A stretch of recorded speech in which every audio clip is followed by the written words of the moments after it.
quero ler um texto com vocês, muito conhecido, talvez seja a parábola de Jesus mais conhecida da história, mais pregada, é a parábola do filho pródigo.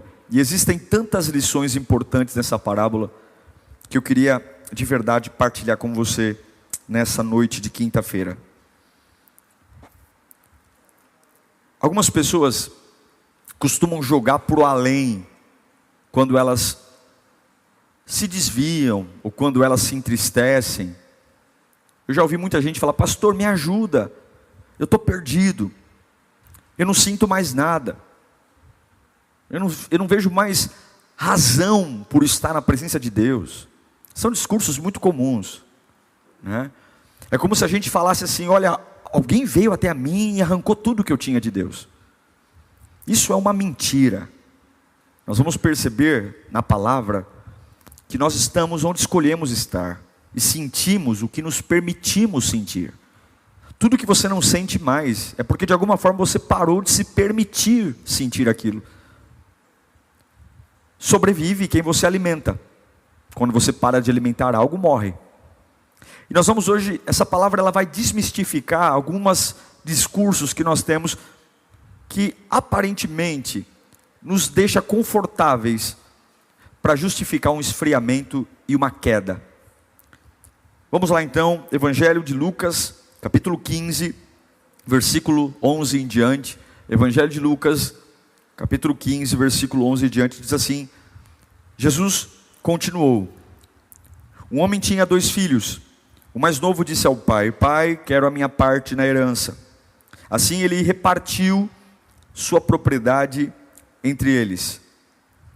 Não muito tempo depois, o filho mais novo reuniu tudo o que tinha e foi para uma região distante. E lá desperdiçou os seus bens, vivendo irresponsavelmente. Depois de ter gasto tudo, houve uma grande fome em toda aquela região, e ele começou a passar necessidade. Por isso, foi empregar-se com um dos cidadãos daquela região, que o mandou para o seu campo, a fim de cuidar de porcos. Ele desejava encher o estômago com as vagens alfarrobeira dos porcos que comiam, mas ninguém lhe dava nada. Caindo em si, ele disse: quantos empregados do meu pai têm comida de sobra, e eu aqui morrendo de fome? Eu me porei a caminho e voltarei para o meu pai, e lhe direi: pai, pequei contra o céu e contra ti. Não sou mais digno de ser chamado teu filho. Trata-me como um dos teus empregados. A seguir, levantou-se e foi para o seu pai. Estando ainda longe, seu pai o viu, e cheio de compaixão, correu para o seu filho, e o abraçou e beijou. E o filho lhe disse: pai, pequei contra o céu e contra ti, não sou digno mais de ser chamado teu filho. Mas o pai disse aos seus servos: depressa, tragam a melhor roupa e vistam nele, coloquem um anel em seu dedo e calçados em seus pés, tragam um novilho gordo e matem-no, vamos fazer uma festa e comemorar, pois este meu filho estava morto e voltou à vida, estava perdido e foi achado, e começaram a festejar. Glória a Deus. Pai, é a tua palavra, é a tua palavra. Bem-aventurado o homem que vive dela, Senhor. Bem-aventurado o homem que ouve a tua palavra. Ela é combustão, ela é energia, ela potencializa um homem, ela dá norte, ela dá futuro, ela sufoca as mentiras do diabo até que sejam exterminadas. Nós reverenciamos tua palavra, Senhor. Bendito seja a Bíblia, bendito seja a tua palavra, e obrigado por termos a oportunidade de, numa época de calamidades, podermos ouvir a tua voz. Fale conosco, Pai bendito, amém. Eu quero abordar com você a parábola do filho pródigo, pela perspectiva da vida de um crente, de um cristão, ou de alguém que conhece Jesus. Na vida cristã, o processo de decadência sempre nos ronda. O esfriamento, perder os sentidos. Se converter é uma batalha, mas se desviar é muito fácil. Se converter é complexo, é um arranjamento de fatores, mas perder os sentidos, de um dia para outro eu posso acordar e nada mais ser real. E você tem que entender que o esfriamento faz parte de cada um de nós e nos ronda. A parábola do filho pródigo, ele nos mostra uma verdade cabal sobre como eu e você, cristãos, podemos ser afetados por uma queda. Olhando para essa parábola, eu vejo alguns estágios de queda na vida desse filho. A primeira coisa que não entra na minha cabeça é como é que pode alguém morar com um pai, na mesma casa do pai, e esse pai representa Deus, e de repente essa casa ficar chata, essa casa ficar desinteressante. Eu moro num lugar que tem tudo. Eu moro num lugar onde o dono da casa representa Deus, é dono de tudo. Mas de repente essa casa não é mais legal, não é mais interessante, e eu tenho vontade de sair dela. Um dos grandes vilões que torna lugares especiais chatos é uma palavra chamada rotina. Uma vida normal é feita por rotina. Rotina é quando nada de extraordinário acontece, nada que deixa a gente com frenesi acontece. Uma das coisas que eu tenho percebido nas igrejas é essa necessidade constante de fazer algo fora do normal sempre. Cultos fora do normal, eventos fora do normal, sempre para segurar as pessoas da igreja com essa expectativa de que sempre tem uma novidade. Mas olha, irmãos, por mais criativo que você seja, você nunca vai conseguir ser criativo todos os dias. Por melhor que a sua igreja seja e faça programações, nome de cultos, não tem pastor, não tem líder que consiga inventar coisa o tempo todo. Chega uma hora que a rotina vai estar lá. Chega uma hora que não vai ter cultos especiais, que não dá mais para pôr foguete, não dá para pôr dinossauro na igreja. Chega uma hora que não dá mais para inventar nada. Chega uma hora que só vai sobrar a rotina. A rotina não pode ser evitada. E eu fico impressionado como algumas pessoas precisam de coisas mirabolantes para estar na presença de Deus. Precisam de coisas surreais. Se não tiver algo fora do normal, eu não consigo. Mas a vida cristã não era para ser assim. A vida cristã não era para ser uma vida que me surpreendesse. Eu não deveria ter problema com a rotina. E daí que na casa do pai é sempre igual? E daí que tem louvor sempre igual? E daí que é tudo igual? E daí que eu faço as mesmas coisas? Eu não deveria ter problema em fazer as mesmas coisas sempre. Porque se há a presença de Deus, se há a doce presença de Deus, ainda que tudo seja igual, ainda que seja segurar uma plaquinha, ainda que seja varrer um chão, ainda que seja sentar no mesmo banco, ainda que seja ouvir o mesmo culto online que o pastor Diego prega, mas se eu tenho a consciência de que há uma presença plena e poderosa, eu não tenho problema com a rotina. A rotina foi um problema para esse filho, e depois da rotina ele ficou insatisfeito. Dependendo do ponto de vista de cada um, a rotina para alguns é bom, para outros é muito ruim. Mas esse jovem, ele fica cansado de morar na casa do pai. Cansado. Nada mais brilha, não tem mais brilho nos olhos. Talvez porque não havia um movimento. Vou te dizer uma coisa: se sua vida com Deus depende de movimentos, você ainda não conheceu Jesus. Eu já tive a oportunidade de servir a Deus quando não havia beleza nenhuma, glamour nenhum. Você tem que se apaixonar pelo pai e não pela casa do pai. Você tem que se apaixonar pelo convívio com aquele que é o maior de todos, e não pelo que a casa tem, pelo sofá. Não, porque o sofá sempre vai ter aquela cor, a porta sempre vai ter aquele tamanho, mas o pai sempre será diferente. Só que se eu vivo só a rotina, se para mim sempre é tudo igual, daqui a pouco eu estou insatisfeito e desanimo. E quantos estão aí me assistindo que estão desanimados e falam: ah, pastor, eu estou desanimado, descontente, cansei desse negócio de igreja, esse negócio de Deus, não é para mim não. A gente fica tão insatisfeito que perde a capacidade de dar graças a Deus por tudo. É aquela insatisfação do ingrato. O ingrato reclama de tudo. O ingrato, ele só vê defeito, tudo é difícil, tudo dá trabalho. Porque ele não vive da presença, ele vive da rotina, sabe? E rotina é realmente algo terrível. Rotina é pragmático, é chato, e daqui a pouco eu estou insatisfeito, e é só defeito. E olha, tudo que você procura, você acha. A rotina, a insatisfação, e daqui a pouco vem o terceiro estágio da queda, a rebeldia. Estou tão insatisfeito por conta da rotina, tão insatisfeito nessa rotina de igreja, de coisa, que agora eu começo a ficar rebelde. Eu quero me afastar. No dicionário, rebeldia significa teimosia, birra. É aquele camarada que escolhe ser do contra. Ele não tem mais opinião, ele só quer ser do contra. Ele só quer discordar. E vou dizer uma coisa: nunca discuta com o rebelde. Discutir com o rebelde é causa perdido. Bater boca com o rebelde é passar nervoso. Não discuta com o rebelde. É por isso que o pai do filho pródigo, quando o filho fala, me dá a minha parte que eu quero ir embora, você não vê o pai falando com ele, contra-argumentando. O rebelde sempre vai reivindicar direito. Sempre. Não é assim que acontece? O rebelde, ele sempre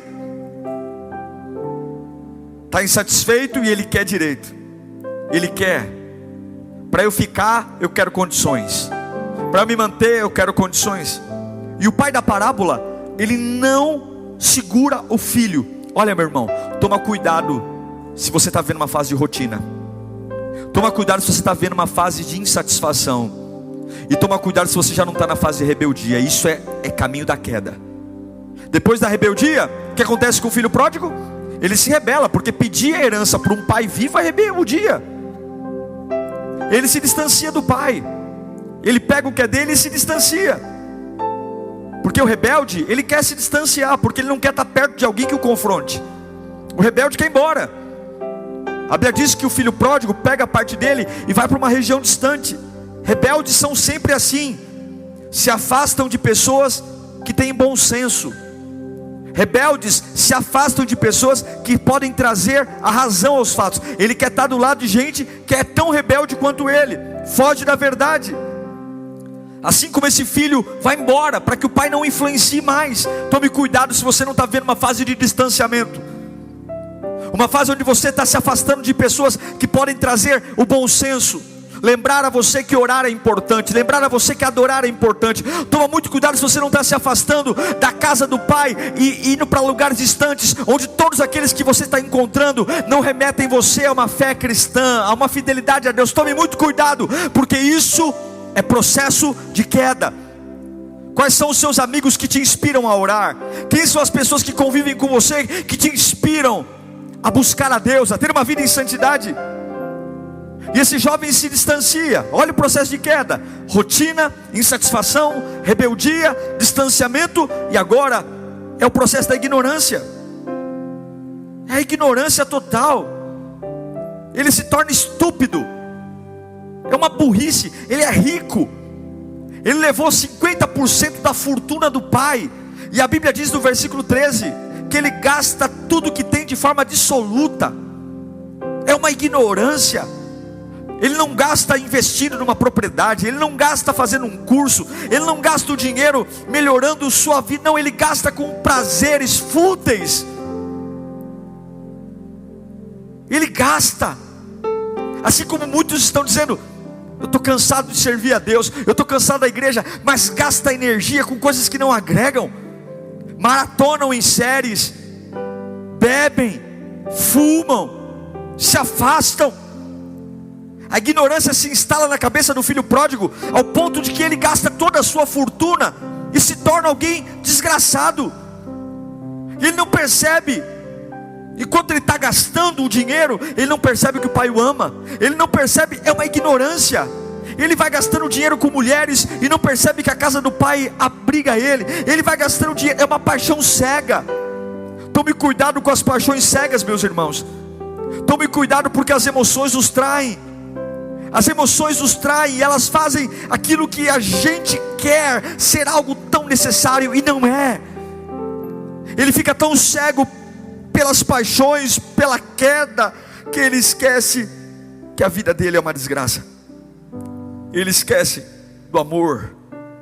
E o que acontece? Ele perde tudo. Ele se perverte. A Bíblia diz que ele vai parar no chiqueiro, comendo lavagem de porco.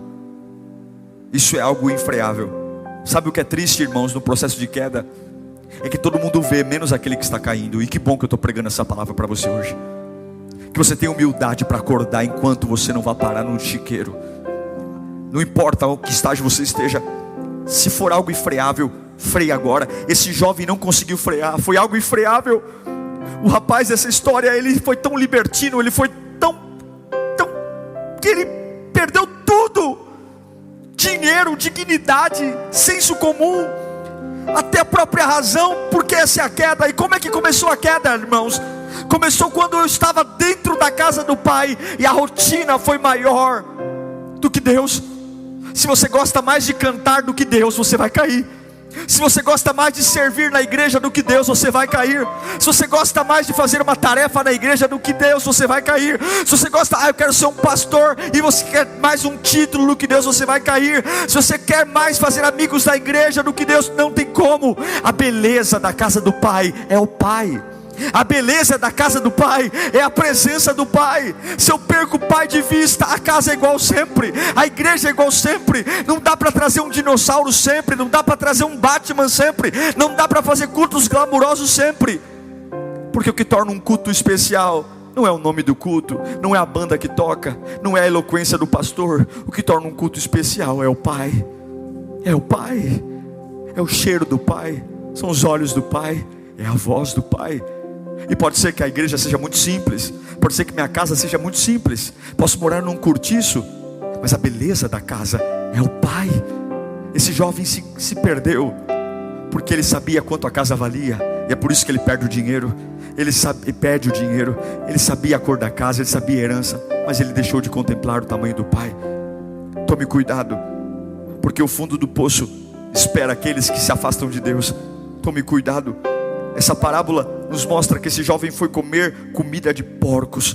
Ele desperdiçou tudo. É o fim da linha.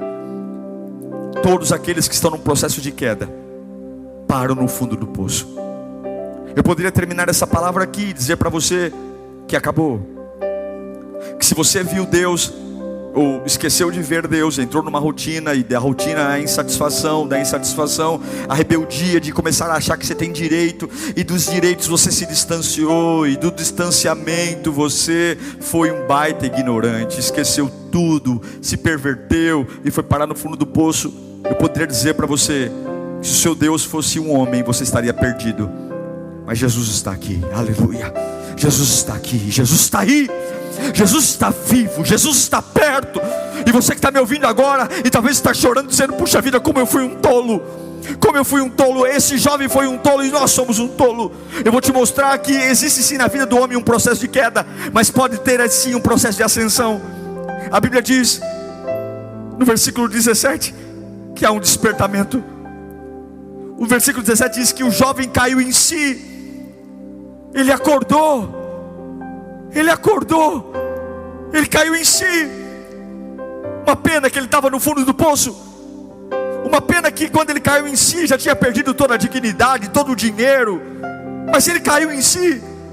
Eu quero dizer a você, não importa o tamanho do buraco que você se enfiou, não importa o tamanho da lama que você se afundou, importa se a ficha vai cair hoje. Ele caiu em si, ele acordou, ele despertou. É como se desse um beliscão nele. Ele caiu e ele entendeu o quanto as paixões o destruíram, o quanto aquele prazer foi passageiro.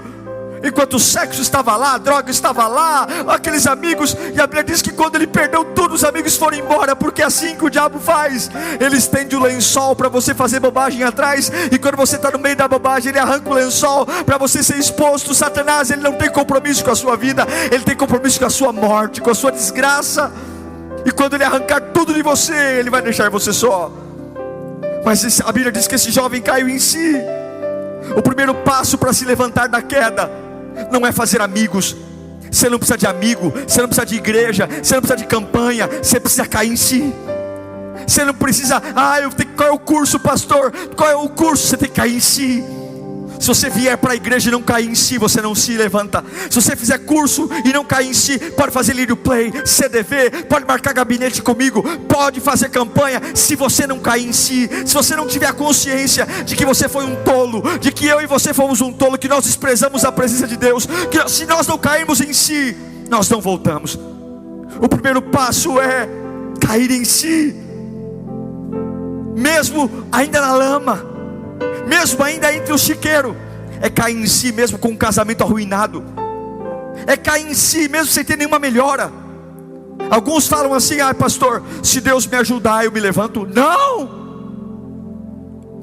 Pastor, eu fiz um voto, se Deus restaurar meu casamento eu sirvo. Não! Tem que cair em si ainda no chiqueiro. Tem que cair em si ainda arrebentado. Deus não vai negociar com você. Deus não vai facilitar, porque eu e você temos que dar valor. Nós temos que dar valor, porque o sangue de Jesus foi um preço altíssimo. Ele não vai melhorar a minha vida não, ainda fedendo lavagem de porco, ainda sem ter nada. Eu preciso cair em si. Se você quer uma vida nova, se você quer a paixão de volta, se você quer voltar a ser que você já foi um dia, os olhos brilharem, a sua vida não precisa melhorar. Ainda num chiqueiro de porco, você pode lembrar do amor do Pai. Ainda fedendo o pecado, você pode lembrar que há um Deus que é perfeito. Ainda no meio das angústias e das traições, você pode trazer à memória quem é o Pai que te sustentou até ontem. Você pode lembrar que é um Deus perdoador. Ainda no meio da angústia, ainda num leito de hospital, ainda preso num presídio, ainda angustiado, ainda ter usado crack há pouco tempo atrás, você pode pôr a mão na consciência e dizer: há um Deus que me ama. Os servos, os empregados do meu Pai comem melhor do que eu. Acorde dessa ignorância. Acorde desse sono profundo de ignorância. Acorde. Pare de ficar mandando mensagem para os outros dizendo: eu não sei, eu acho que Deus não me ama, eu não sei o que acontece comigo. Pare de ser sonso. Eu não sei, nada na minha vida dá certo. Olhe para as tuas escolhas. Olhe para as tuas escolhas. Eu não sei, comigo tudo é mais difícil. Olhe para as suas escolhas. Olhe para o valor que você dá ao Pai. Chegou na igreja fervendo. Eu cansei de, como pastor, ficar atrás de sistema para animar a crente. Chega. Porque se a presença de Jesus não te animar, meu irmão, eu não tenho nada para te oferecer. Se a presença de Jesus não inflamar você, eu sinto muito em te dizer, eu não tenho nada para te oferecer. A Lírio vai ser chata, minha mensagem vai ser chata, porque a casa do Pai sem a contemplação do Pai é rotina.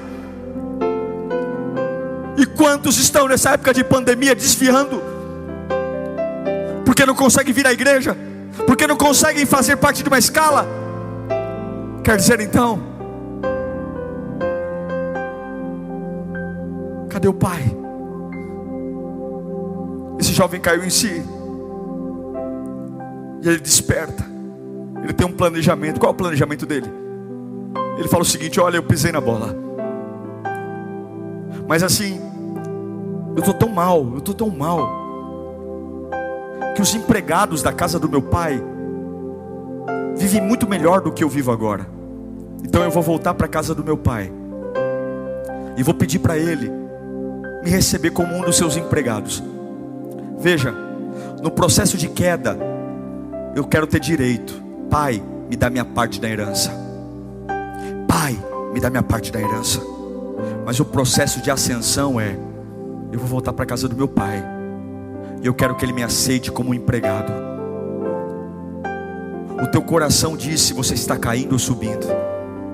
Se hoje você está cheio de direitos, batendo na mesa, cobrando lugares, cobrando pessoas, cobrando herança, você está caindo.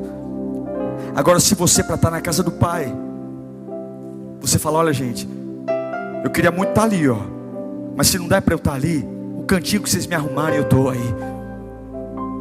Eu me voluntariei para estar na recepção, mas se precisar de mim no estacionamento, eu estou. Porque qualquer lugar não vale a pena do que estar na casa do Pai.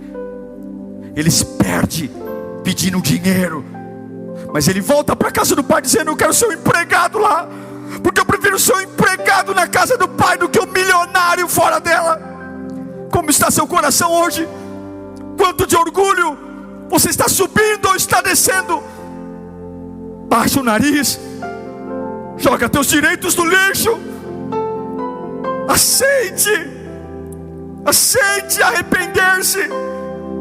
A base da ascensão é esquecer a rotina, é cair em si, é ter um planejamento. Qual é o planejamento? Não importa a posição, eu quero estar perto dele.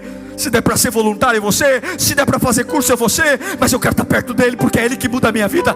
Eu não vou chegar com exigência, eu não vou chegar com carteirada, eu não vou Tem gente que chega na igreja dizendo: eu sou pastor, eu sou líder. Não, eu quero estar na casa do Pai. O camarada vem do vício, vem do álcool e vem dando carteirada. O camarada vem da pornografia e vem: não, eu quero, se der para ser empregado, eu sou, porque eu sei que aqui é o melhor lugar. Meu querido irmão, Jesus te chama hoje, mas você tem que cair em si. Tem que cair em si. Tem que ter um planejamento. Qual é o planejamento? É a humildade. O pecador, ele começa a ver a glória de Deus quando ele olha para Deus. E arrependimento. Se a queda vem da rotina, que gera insatisfação, que gera rebeldia, que gera distanciamento, que gera ignorância, que gera dissolução e que gera morte. A ascensão vem de cair em si, de ter um planejamento. Qual é o planejamento? Eu não quero servir agora eu não quero compromisso com o homem, agora eu quero ver o Pai de volta. Se eu puder ficar na cozinha vendo o Pai, tá bom, porque é o Pai que muda a vida, é o Pai que ressuscita mortos, é o Pai que me dá força, é o Pai que me apaixona, é o Pai que me faz estar no pior momento da minha vida e ter uma experiência linda. É o Pai que me faz suportar um peso que naturalmente eu não suportaria. É o Pai que inflama meu coração e eu consigo crer no impossível. É o Pai que me faz romper com a morte e crer na vida. É o Pai que tira de mim a solidão e coloca em mim solitude. O pecado alimenta a solidão. Qual é a solidão? É um pavor ficar sozinho, mas a bênção de Deus alimenta a solitude. Ficar sozinho nunca foi um problema. Jesus diz: fecha a porta do teu quarto em secreto, vai lá falar com Deus. Quem tem Deus nunca é um problema ficar isolado, porque a solidão vai embora e a solitude vem porque eu estou bem comigo, estou bem com Deus. Meu irmão, cai em si, arrepende-se, arrependa-se, reconheça a real condição, reconheça as bobagens que fez. Não precisa subir num púlpito e contar para outros, mas reconheça e aceite a sua situação. Aceite que sem Deus não dá. O rapaz da parábola, ele quis voltar só para estar perto do Pai. Só. Se for para ser escravo, eu aceito. Se for para ser empregado, eu aceito. Aceite. Não queira cura. Não fica dizendo: eu vou, mas eu quero. Não. Se for para ser um escravo, mas se for para ser um escravo perto, eu quero. Vem sem exigência. Olha, você que está me assistindo aí agora, e você tem um monte de coisa para resolver na cabeça, não volta para Cristo com exigências. Volta pela presença do Pai. Volta. Porque se você voltar por Deus por coisas, quando você tiver essas coisas, você vai embora de novo. Se você está voltando para a presença de Deus porque você tem necessidades, quando essas necessidades forem supridas, você vai embora de novo. Mas se você volta pelo Pai, você não se importa com a sua condição, você não se importa com o que você sente, você só importa em ver o Pai. Quantos estão me assistindo aqui hoje estão vivendo uma rotina? A minha vida é a mesma, o culto é o mesmo,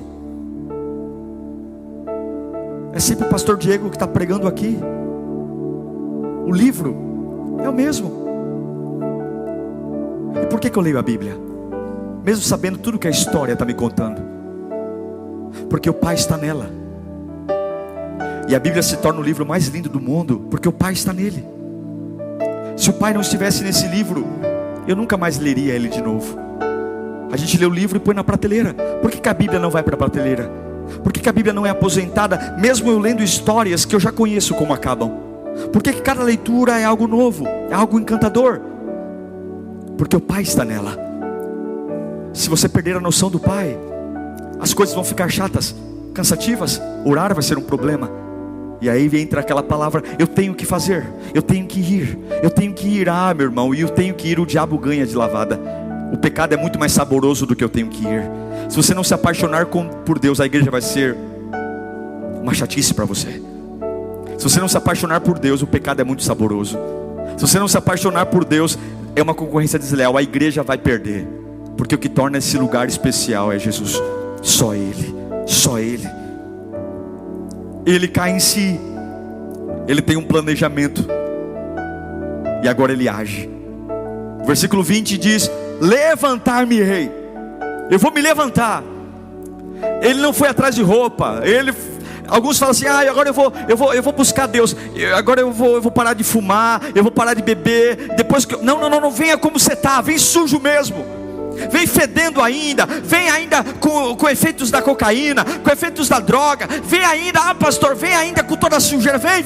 Mas faz uma atitude, vai em direção ao Pai. Pode vir, Ele é teu Pai. Ele não é teu tio, não é teu primo. Ele não é teu cunhado, não, Ele é teu Pai. E o Pai não tem nojo do filho. O Pai não tem nojo do filho. Um pai verdadeiro não tem nojo do filho. O tio pode dizer: essa fralda eu não troco. Não. Não, eu não ponho a mão nisso não, é que fedor. Mas o Pai não. O Pai, se precisar colocar a mão no cocô, ele põe. O pai, se precisar mexer na fralda suja, ele mexe. O pai, se o filho está com alergia, o pai não tem problema em passar pomada, porque o pai não tem nojo do filho. Então você não precisa se limpar, porque o pai, ele não tem problema em ver você sujo, ele tem problema em ver você longe. O pai não tem problema em ver você sujo, ele tem problema em ver você longe. Volta como você está. Mas pastor, eu errei, eu caí, eu fui um fraco. Não tem problema, não tem problema. Você tem que tomar uma ação hoje. Qual é a ação? A ação é ainda tendo coisas erradas, praticando coisas erradas, você tem que tomar uma atitude agora. Eu levantar-me-ei. E esse levantar é a fé que vai renascer hoje. Esse levantar é romper e bloquear do WhatsApp todas as pessoas que me levam por chiqueiro. Esse levantar hoje é bloquear da internet todos os lugares que me afastam de Deus. Essa fé hoje é dizer para o meu chefe: não emito mais nota fria, não faço mais coisa errada. Levantar-me-ei. Ainda estou com a vida atrapalhada, ainda estou com as emoções bagunçadas, ainda estou fedendo pecado, ainda estou fedendo. As pessoas ainda me veem como um idiota, como um trouxa. Mas eu levantar-me-ei. Eu te declaro essa palavra para o seu coração agora. Levante-se, levante-se, levante-se. Não há chiqueiro que Deus não alcance, não há fundo do poço que Deus não alcance. Levante-se. Ele vai até o Pai, mas não adianta só levantar. Ele levantou e ele confessou. Não basta só levantar, tem que dobrar o joelho. Quando o pai vê o filho vindo, o pai corre em direção a ele. Um pai judeu nunca corre em direção ao filho. Mas para Deus mostrar que Deus quebra a regra por amar você, a Bíblia diz que o pai olha pela janela e quando vê o filho voltando, o pai corre em direção ao filho. Ele quebra uma tradição judaica. Só o filho que vai em direção ao pai. O pai nunca vai em direção ao filho, mas Deus faz questão de dizer que Ele vai em direção a você quando você vem em direção a Ele. E o que o jovem fala quando vê o pai? Ele confessa: Pai, pequei, eu pequei contra ti, eu pequei. Tem que dizer, eu tenho que ter consciência de que eu servi a Deus de forma mequetrefe. Eu tenho que ter consciência que a culpa do meu esfriamento não foi pastor, igreja, fui eu que fui um fraco, porque igreja você troca. Se o problema é com a Lírio, vai para a Assembleia, mas não para o mundo. Se o problema é comigo, vai para a Universal, vai para a Mundial, mas não vai para o mundo. Vai para Deus. Vai para Deus. E você volta, quando você olha para o pai: Pai, pequei. A culpa não era da tua casa, pai. A culpa não era sua, pai. A culpa era minha. Eu pequei, eu fui fraco, eu, Pai, eu fui ignorante, eu deixei a rotina tomar conta, eu fiquei olhando mais para casa, para a rotina do que para a tua presença. Eu me permiti, Senhor, Pai, ser um ingrato, eu me afastei. Em 1 João 1,9 diz que Ele é fiel e justo. Se confessarmos os nossos pecados, Ele é fiel e justo para perdoar. Sabe o que é perdão? Perdão é a culpa deixar você. Perdão é as condenações saírem. Porque pior do que as condenações de fora são as condenações de dentro da alma. Pior do que os dedos apontados para a cara são os dedos apontados dentro de mim, que me acompanham na hora do café da manhã, do almoço, do jantar. E é assim que o diabo tortura pessoas a vida inteira. É um sorriso falso, é um brilho nos olhos falso, porque dentro da alma há peso, a angústia. Só Jesus perdoa e arranca essa culpa de você. Só Ele. Ele confessa. E o que o pai faz? O pai bate nele. Ele fala: pai, eu quero ser um empregado. Vamos relembrar. A queda vem da rotina. A rotina traz a insatisfação. A insatisfação traz a rebeldia. A rebeldia traz o distanciamento. O distanciamento traz a ignorância. A ignorância traz a dissolução. E a dissolução traz a perda. Esse é o processo de queda. O processo de ascensão é cair em si. Eu sei o que eu fiz. Eu sei o que eu fiz. Eu sei. Eu vou aceitar o que eu fiz. Eu me arrependo. Eu tomo uma ação e eu confesso. Queda e ascensão. Mas se você ascender, não termina na ascensão, termina na glorificação. O pai olha para o filho. Quando o filho fala: pai, eu não sou digno de ser teu filho, me aceita como um dos teus empregados. O pai nem fica dando conversa para o filho. O pai vira para o lado e fala: ei, servos, primeira coisa, tragam imediatamente novas vestes para ele. Como assim? Eu errei, eu pequei, eu gastei todo o meu dinheiro. Traga roupa nova para ele. Roupa nova, traga. Porque depois, eu já te perdoei, eu não quero você com essa roupa mais. Hoje, se você se arrepender dos teus pecados, ainda que a tua família aponte o dedo para você, Deus troca as suas vestes. O pai manda dizer: ignora ele. Traz roupa nova para ele, porque aquele que confessa, ele perdoa os pecados e purifica de toda injustiça. Outra coisa: mas eu quero ser só um empregado. Fica quieto, menino. Traz roupa. Me traga um anel. Eu vou devolver a você. Eu não vou te dar lugar na cozinha. Eu não vou colocar você. Não. Eu vou te devolver o posto de meu filho. Eu vou te devolver o anel. Vai dar a você autoridade sobre os empregados, a você autoridade na casa. Eu vou te devolver o anel. O anel dá a posição de volta. Mas pastor, eu me afundei. Mas pastor, Deus te devolve a posição se você confessar. Mas isso é para quem quer ser empregado, não é para quem quer ser recebido como filho. O pai devolve a posição de filho porque ele queria ser só um empregado.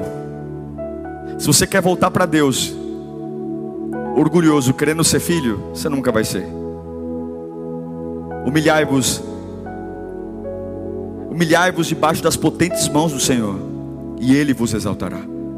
Esse menino, ele foi humilde para dizer: pai, se o Senhor me receber como escravo, eu estou feliz. E o pai diz: não, porque um coração quebrantado Deus não rejeita. Não. Põe um anel no dedo. É por isso que em Jeremias capítulo 15, versículo 19, o profeta diz: assim respondeu o Senhor: se você se arrepender, eu o restaurarei. Se você se arrepender, eu o restaurarei. Para quê? Para que você possa me servir.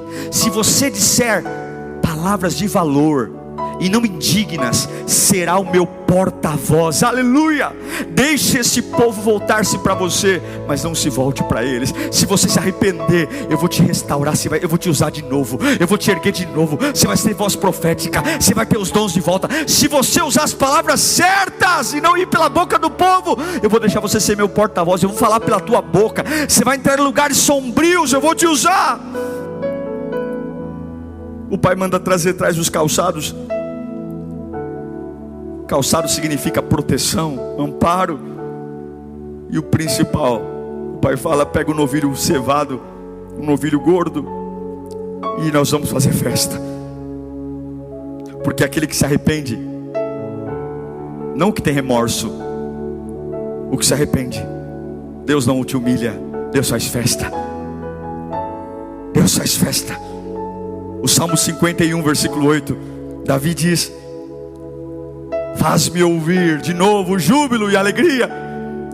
Davi tinha pecado e ele pede a Deus: faz-me ouvir de novo júbilo e alegria, e os ossos que esmagaste exultarão.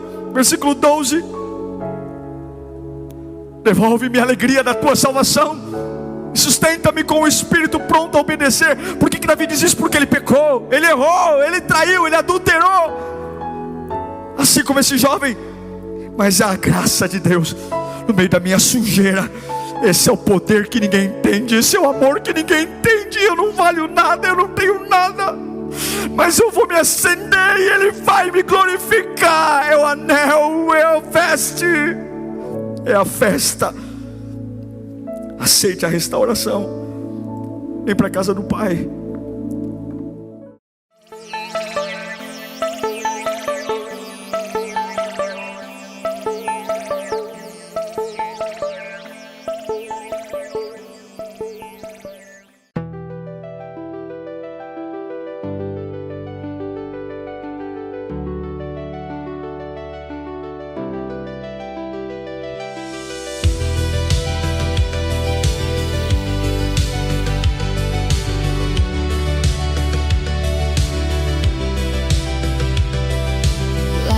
Drift into the night, golden sparks, gentle flight. Every wish I never spoke rises high, a fleeting hope.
Whispers in the quiet wind, echoes of where dreams begin.